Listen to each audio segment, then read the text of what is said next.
Rion had never thought a casual joke would follow him this far across the galaxy. He had only said one simple line, half laughing, half trying to stop an awkward silence between him and the strange alien woman who kept studying him like he was a puzzle she wanted to solve. He remembered the moment clearly.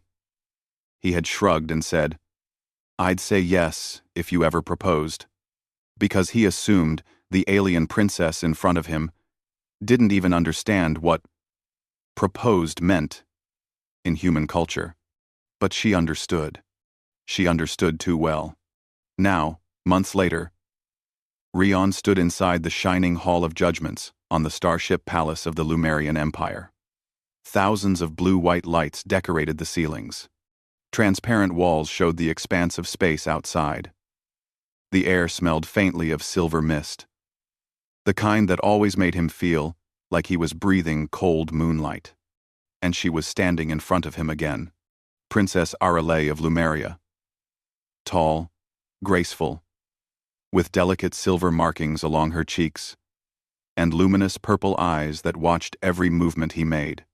Her hair flowed like liquid metal, long and shimmering with soft violet tints. Her voice always sounded calm, soft, and thoughtful, like she was testing every word before releasing it. She was beautiful in an otherworldly way, but what made Rion nervous wasn't her beauty. It was the way she looked at him now, like the decision was already made, and he was only here to accept it. He didn't understand how things reached this point. He was only a human engineer assigned to help repair the damaged Lumerian diplomatic cruiser months ago. He wasn't royalty. He wasn't a soldier. He wasn't a hero. But somehow, he had stumbled into Arale's world. She had visited the human side of the ship during repairs, curious about human mechanics, and Rion had explained everything with simple tools and jokes, the same way he taught children during volunteer work back on Earth. She had followed him around with endless questions. She had smiled at his sarcastic humor. She had even tried human tea because he told her it tasted like warm comfort.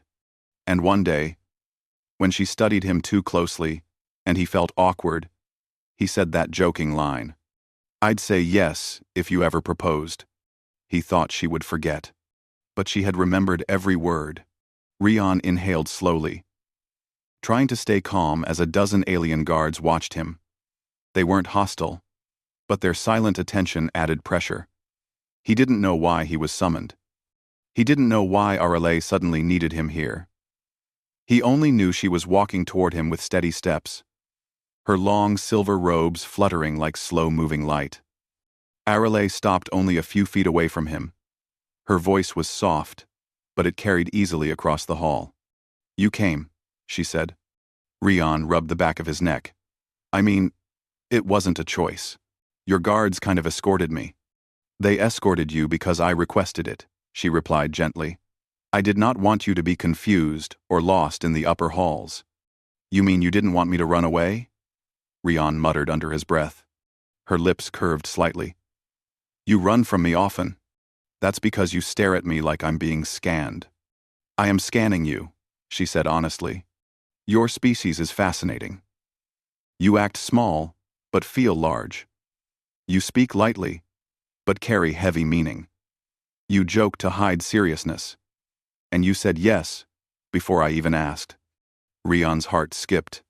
She was bringing that up again. "Listen," he said quickly. "That was a joke. Humans say things casually. It doesn't mean anything. But you said it," she insisted. "Not angry, not offended, just certain. Humans do not speak without intention. I learned this from studying your interactions." Rion opened his mouth, then closed it again. "Sometimes, explaining human sarcasm to aliens was impossible. I didn't expect you to take it seriously." He tried again. "Do you regret saying it?" she asked quietly. Her voice softened even more, almost fragile, and Rion hesitated. He didn't want to hurt her. She had always been kind to him, gentle, curious, and unexpectedly warm. But this situation was too big. He wasn't ready for anything like a royal proposal. He wasn't even ready for a serious relationship with a human, let alone an alien princess from a powerful empire. "I don't regret being friendly," he said carefully. "But I didn't mean it as a life decision." Arale studied him for a long moment. Her purple eyes didn't show disappointment, anger, or surprise. They showed understanding, yet also something deeper, something that worried him. She looked like someone who wasn't going to back away just because things were complicated. "You fear the weight of my choice," she said calmly. "But I do not choose you because of duty or tradition. I choose you because you changed me." Ryan blinked. "Changed you? How?" "You taught me what simplicity feels like," she said softly. "You taught me how to laugh without shame. You treated me with friendship, not rank. You never bowed, never flattered, never feared me. You looked at me like a person, not an empress-to-be." Her words hit him harder than he expected. Before he could speak, a sudden rumble shook the hall. The lights flickered. The floor trembled. Guards stiffened, placing hands on their weapons. Arale turned sharply, eyes narrowing with concern. Rion caught himself leaning forward, as if ready to help, even though he had no idea what was happening. A deep alarm echoed through the palace halls. A guard rushed forward. "Princess Arale, the ship is under gravitational strain. A foreign vessel has locked onto our boundaries." Arale's expression hardened. "Show me." A hologram appeared in midair, projecting a massive dark vessel approaching the Lumerian palace ship. Its design was jagged, sharp, and predatory, nothing like the elegant ships of peaceful empires. Ryan recognized it immediately. "The Vrax Dominion," he whispered. The Vrax were known across the galaxy for one thing: taking what they wanted by force. They had no alliances, no diplomacy, only brutal raids and conquests. If they were here, it wasn't for trade. Arale spoke to her guards quickly. "Prepare defensive shields. Move civilians to safety. Do not engage unless they breach our territory." The hall erupted with activity. Guards hurried out. Alarms echoed louder. Rion watched the hologram as the Vrax ship released a pulse of energy, shaking the palace ship harder. Arale turned to Rion again. Her voice stayed calm, but there was urgency now. "You must return to the inner chambers. You will be safe there." "I'm not leaving you alone in this," Rion said instantly. She blinked, surprised by his tone. "You are not a soldier," she reminded him. "You should protect yourself." Rion shook his head. "If they're targeting the palace, you're the one in danger. And I'm not running away." A brief, soft expression flickered across her face, something like appreciation. Something like warmth that made his chest tighten unexpectedly. "You are strange, human," she said quietly. "You say you do not want weight, yet you choose to stand with me." Rion didn't know what to say to that, so he simply stepped closer, ready to follow her wherever she went. The palace shook again, harder this time. Panels fell from the ceiling. A deep tearing sound echoed through the hull, and suddenly, the lights turned red. "They're breaching the outer wall," a voice announced over the communicator. Arale's guards rushed back in. "Princess, they've sent a boarding unit. They're coming for the throne hall. They want royal leverage." Arale nodded. "Understood. Escort Rion away." Ryan grabbed her wrist. "I'm not leaving you." For a second, everyone froze. Her guards stared, shocked that a human would dare touch royal skin so casually. But Arale didn't pull away. Instead, she turned her hand and held his gently. "You must survive," she said softly. "I will not lose someone who matters to me." "Then don't tell me to run." Something shifted in her expression, something final. The door at the far end of the hall suddenly exploded inward. Smoke filled the room. Metal chunks flew across the ground. A squad of Vrax warriors stormed in, tall, armored, and carrying jagged weapons that pulsed with dark energy. The guards formed a defensive line instantly. Arale stepped slightly in front of Rion. "Stay close behind me. Rion felt useless without a weapon, but he had one thing humans were known for: improvisation. He spotted a broken panel sparking on the ground. He crouched, pulled a power cable free, and wrapped it around a loose metal pipe. It made a crude, electrified staff. One of the guards stared at him in disbelief. "Human, what are you doing?" "Not dying," Rion said shortly. The Vrax leader roared and charged. The battle exploded into chaos. Lumerian guards clashed with Vrax warriors, energy blades hitting shields, sparks flying in every direction. Rion moved with them, staying near Arale. A Vrax soldier swung at him, but Rion dodged and jabbed the electrified pipe into the alien's armor. The shock surged, dropping the warrior instantly. Arale glanced at Rion, stunned for a moment, before returning to the fight with renewed determination. The battle pushed them backward toward the far wall. More Vrax flooded in. "We can't hold this position," a guard shouted. Arale looked at Rion, her eyes glowing with fierce resolve. "Stay with me." She grabbed his hand, firm, certain, unafraid, and pulled him toward a side passage as the hall collapsed behind them. They ran through corridors, shaking under heavy fire. Rion's heart pounded. His breath came fast. But Arale never let go of his hand, as if she refused to be separated from him. Finally, they reached a reinforced chamber. The door sealed behind them. The alarms quieted slightly, muffled by thick walls. Arale faced him, still holding his hand. "Now you understand," she said softly. "This is why I looked at you, like it was already decided." Rion swallowed hard. "What do you mean?" "Because when danger comes," she whispered, "you run toward me, not away. That is why I chose you." He didn't know what to say. He didn't know what this meant for them. But he couldn't deny one thing. He didn't want to let go of her hand either. Outside, the palace shook again as the Vrax closed in. Inside, Arale stepped closer to him. "You said you would say yes," she murmured. "And I believe you meant it." Rion met her eyes. Her purple gaze held certainty, warmth, and something that made his chest feel too full. "I don't know what the future looks like," he whispered, "but I'm not leaving you." Her fingers tightened around his. "Then stay," she said. "Because what comes next will decide everything for both of us." And for the first time, Rion realized she wasn't joking, assuming, or misunderstanding him.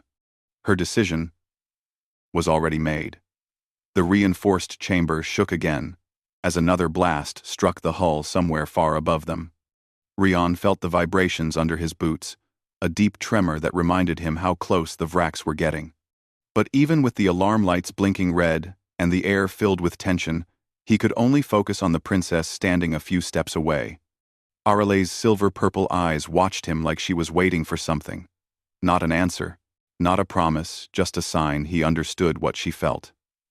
She stood with calm grace, but he could see the faint tremor in her fingers, the subtle lift of her shoulders when she breathed. She was afraid, but she was still steady. "Rion," she said softly, "you are still here." He gave a small, breathless laugh. "I said I wouldn't leave. I believed you," she replied.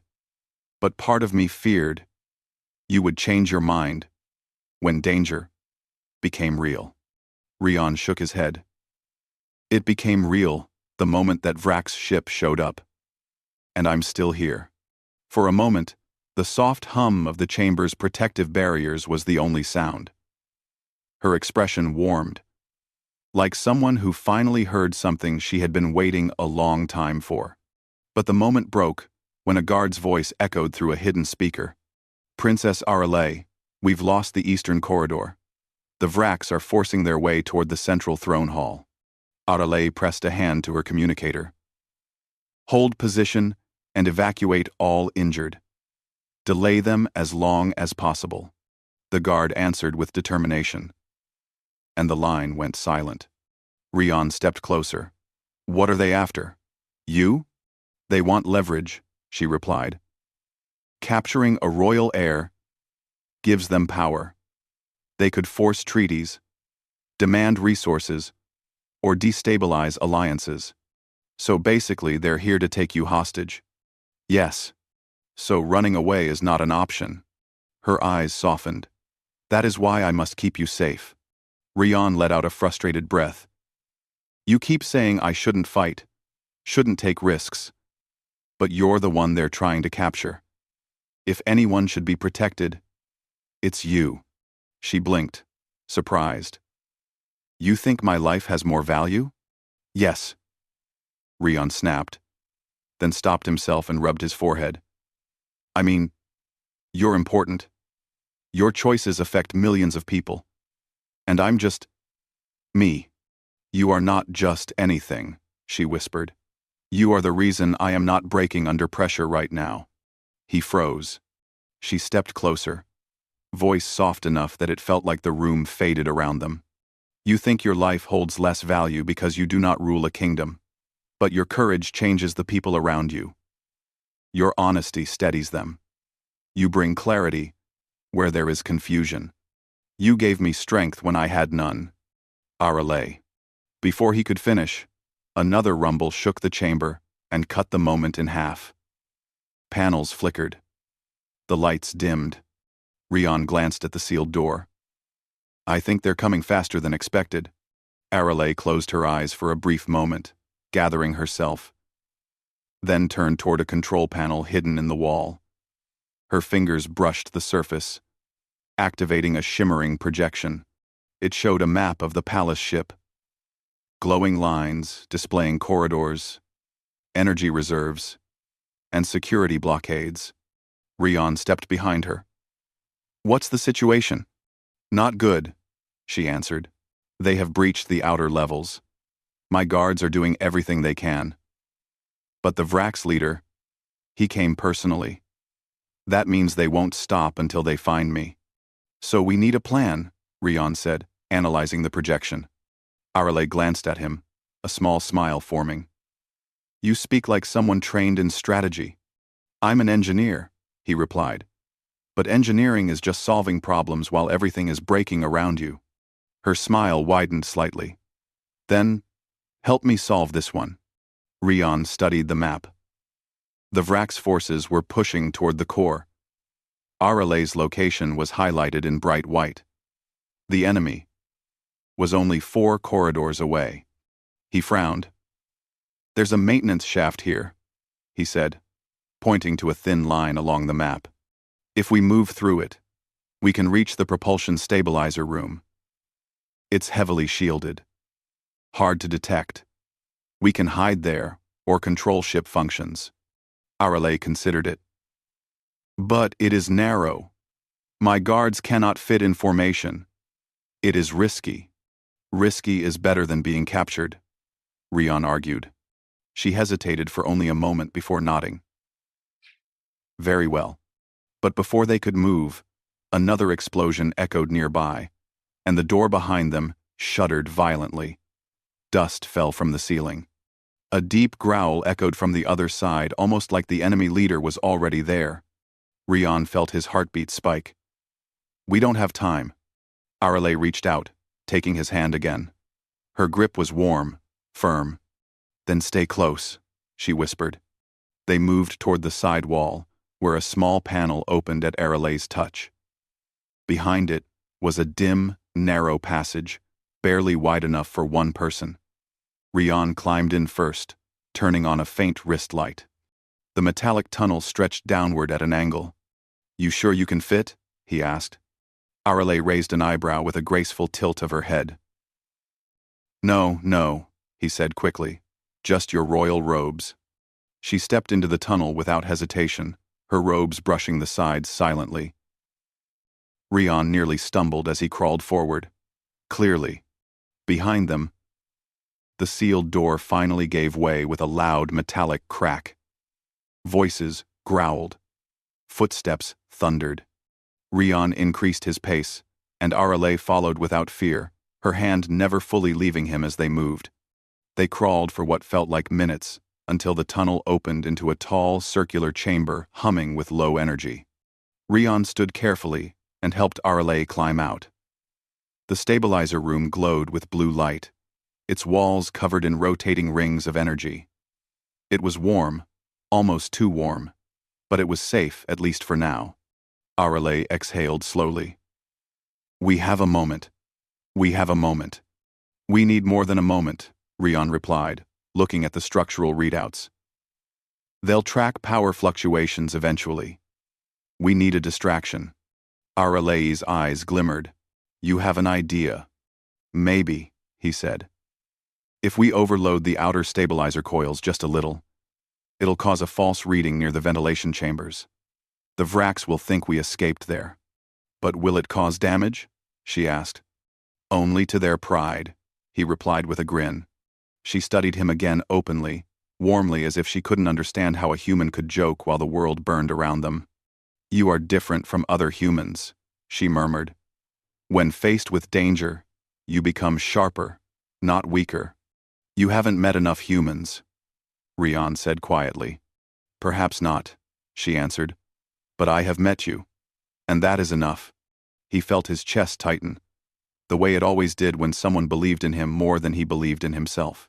He began adjusting the stabilizer controls. Arale watched him work, her expression softening again. Even in a crisis, she found calmness when he moved with purpose. But then a soft chime echoed from her wrist. A hologram blinked to life. One of her guards, injured and breathing hard. "Princess, the Vrax leader. He is searching for you personally, and we cannot hold them back much longer." Arale bowed her head slightly. "You have done enough. Fall back and survive." "But Princess..." "That is an order," she said firmly. The hologram dimmed. Rion paused. "Arale, they're coming for you. And they're not going to stop." "I know," she said quietly. "We need a plan that gets you off this ship."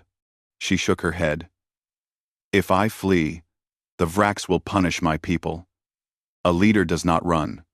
Then I'm not letting you face them alone." "Rion." "No," he said, voice stronger than he expected. "I didn't stay just to watch them take you." She looked at him with a depth that made his pulse stutter. "You said you would say yes," she whispered again. He swallowed hard. "I said that before I knew what all this meant." "Do you regret it?" she asked again, her voice barely a breath. And once again, he didn't know how to answer. Not because he regretted it, but because something inside him was shifting, something he wasn't ready to name yet. Before he could speak, the ground trembled violently. A deafening metal screech echoed through the tunnels. The stabilizer room's lights flickered. "They're cutting through the outer hull," Rion shouted. Arale grabbed his arm, pulling him behind a support pillar just as a section of the wall exploded inward. Heat and smoke filled the chamber. Vrax soldiers stepped inside, tall, armored, and snarling. Arale pressed her hand to her chest panel and whispered something. Suddenly, a faint, shimmering barrier surrounded Rion, a protective shield. "What did you do?" he whispered urgently. "I protected you," she said. "Even if they capture me, they will not take you. You're not sacrificing yourself." "I am not," she replied gently. "I am choosing you." The Vrax leader stepped forward, a towering figure with dark red armor and glowing eyes. His voice was deep and sharp. "Princess Arale, you will come with us." Arale stepped forward, unafraid. Rion grabbed her wrist through the shield. "Don't!" She looked at him one last time, soft, steady, sure. "You said yes," she whispered. Then she faced the Vrax leader. "I will go with you." Rion's heart slammed painfully against his ribs. He watched, helpless behind the barrier, as the Vrax seized Arale and dragged her away into the smoking corridor. Her eyes locked onto his until the very last moment. And then she was gone. The shield faded. The chamber shook again. Rion stood alone in the swirling smoke, every part of him trembling with the realization. They had taken her, And he wasn't going to let them keep her. Not now. Not ever. Rion stood alone in the stabilizer chamber, breathing hard. Smoke curled around him, and the crackle of damaged circuits echoed across the walls. But none of that mattered. His world had narrowed to one truth. The Vrax had taken RLA. The realization hit him like a physical strike. His chest tightened, and for a few seconds, he couldn't breathe. The image of her being dragged away replayed in his mind. The calm look she gave him, the certainty in her eyes, the gentle way she had said, "I am choosing you." And he had been forced to watch, trapped behind a shield meant to protect him.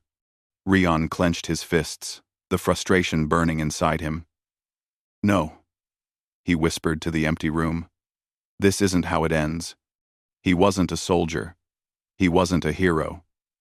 But he wasn't going to let the only person who saw something special in him disappear into enemy hands. He wouldn't stand still, while she sacrificed herself. He grabbed a fallen guard's wrist communicator and tapped into the ship's emergency channel. "This is Rion," he said urgently. "I need coordinates on where the Vrax boarding group went. Immediately." Immediately. A stunned voice answered on the other end. "Human? Rion? We thought you were with the princess?" "They took her," he said, anger tightening his voice. "Tell me where." "They're moving toward the lower docking bay. They plan to leave with a captured transport." Rion didn't wait. He sprinted toward the maintenance tunnel entrance. His boots hit the metal floor with rapid thuds as he ran through smoke-filled corridors. Every step felt heavy, but determination pushed him forward. He passed wrecked walls, fallen guards, and flickering lights. The palace ship looked like a wounded beast refusing to fall. Rion ignored the pain in his lungs and kept going.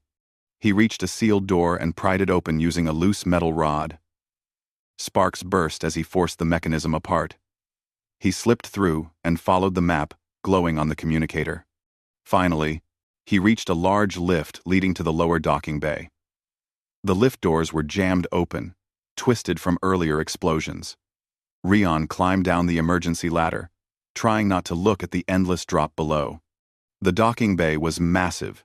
Ships, crates, and broken machinery covered the floor.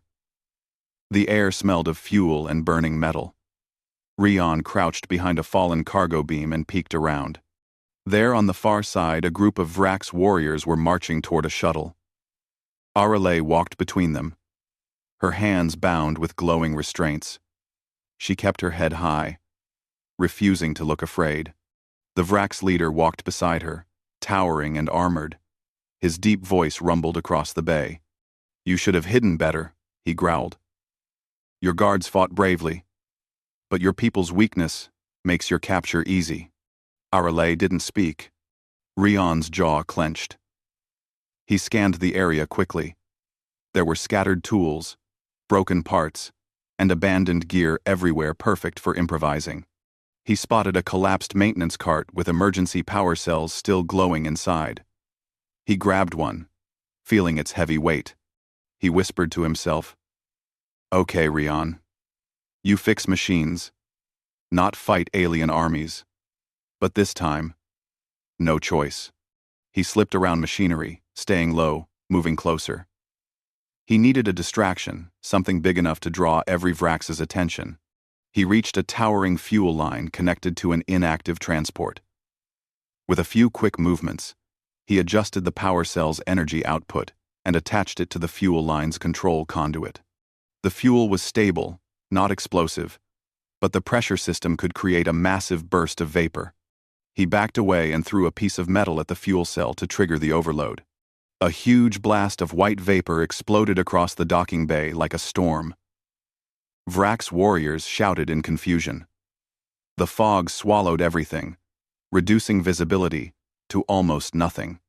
Rion moved immediately. He dashed toward the princess, heart pounding, hoping he wasn't too late. The fog hid his approach until he slammed into a Vrax soldier and knocked him down. The enemy roared, swinging blindly, but Rion ducked and hit him again with the heavy power cell. Arale turned sharply, shock filling her eyes. "Rion? I told you," he said breathlessly, grabbing her arm. "I'm not leaving you." She stared at him with something between disbelief and overwhelming relief. But there was no time for words. The Vrax leader roared, his voice shaking the air. "Find the human! Kill him!" Rion pulled a small multi-tool from his belt and cut through the glowing restraints with a sparking hiss. Arale gasped as her hands came free. "Can you run?" he asked. She didn't answer verbally, she just grabbed his hand and pulled him with her. They sprinted through the fog toward the maintenance exit. Blaster shots cut through the mist behind them. Rion ducked as a beam sliced a crate above his head. Arale moved with surprising speed for someone usually calm and graceful. She didn't let go of his hand, even when they jumped over debris. A sharp command echoed through the bay. "Lock the doors." No, if they trapped them, it was over. Arale stopped suddenly and pressed her palm to a control panel near a side corridor. Her markings lit up brilliantly. The wall slid open, revealing a narrow emergency path. "Hurry," she urged. They slipped inside, just as the main docking bay doors slammed shut behind them. They kept running through the dim corridor until the sounds of Vrax's footsteps grew faint. Finally, when the danger felt distant, they stopped to catch their breath. Rion bent over, hands on his knees. "You run fast," he said between breaths. Arale gave a small smile. "You keep up." They both laughed lightly, the tension melting just a little. But then, Arale's expression softened. "You came for me," she whispered, "even when it was hopeless." "I told you," Rion said, meeting her eyes. "If something happens to you, I'm not standing aside." Her eyes warmed. "Humans, you care so fiercely. I never understood until now." Rion stepped closer. "You think I came back just because of duty?" he whispered. "No. I came because I can't lose you." The words surprised him as much as her, but they were true. Arale looked at him like her heart paused. Her voice came out quiet, almost fragile. "When I said you already said yes, I didn't mean to trap you. I only believed that your heart spoke before your mind did." He swallowed. "Maybe it did." She reached out, her fingers brushing his cheek gently. "Rion, if we survive this, you must understand something important." "What?" Her voice trembled slightly. "For the first time, I chose you, long before today." Before he could respond, the corridor lights flashed bright red. A robotic voice echoed through the passage. "Warning. Vrax forces approaching from multiple directions. Evacuate immediately." "Rex, Rion groaned. "They don't stop, do they?" Arale nodded toward an opening ahead. "We must reach the escape module. It is small, but fast." They ran again, turning through twisting corridors. The ship shook from distant impacts. Alarms blared in every direction. They reached the escape module platform, a circular room with only one vessel remaining. A small, sleek pod with just enough control to get them away from the palace ship. But standing in front of it, the Vrax leader. He turned slowly as they entered, his glowing eyes narrowing. "You escaped once," he growled. "Not again." Arale stepped forward, jaw tight. "This ends now." "No," the Vrax leader hissed. Rion whispered to her, "We can fight together." She nodded once. The Vrax leader lunged. Rion dodged as Arale activated a burst of energy from her palms, her royal markings glowing with strange power. The blast struck the leader, but he barely flinched, swinging his massive blade toward her. Rion grabbed a fallen beam and smashed it into the leader's knee. The alien roared, stumbling. Arale used the opening to unleash another energy strike. This one brighter, stronger. The leader staggered back, armor cracked. Rion yelled, "Now!" Together they rushed forward. Arale struck him with focused energy. Rion slammed the beam into his helmet with all his strength. The Vrax leader fell, crashing to the metal floor. They didn't wait to see if he'd get up. They ran to the escape pod. Arale hit the door controls, pushing Rion inside first, then climbing in behind him.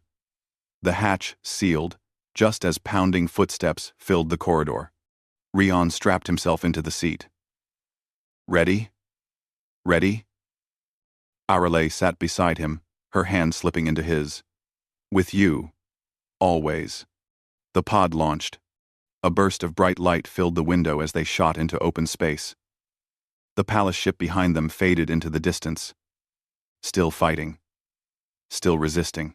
Inside the pod, Ryan finally allowed himself to breathe. Arale leaned her head lightly against his shoulder, still trembling from everything they had survived. He looked at her, voice soft. I didn't say yes to a proposal that day, but I think my heart did. Her eyes lifted to his, glowing with warm emotion. Then let your words match your heart. When the time comes, say yes, not because you joked, but because you choose me. Rion took her hand again, holding it gently. I already chose you, he whispered. Her breath caught. Outside, stars stretched across endless space. Inside, for the first time since the attack began, peace settled between them. Whatever came next, her empire, the Vrax threat, their uncertain future, they would face it together. Because now, nothing felt undecided. Not anymore.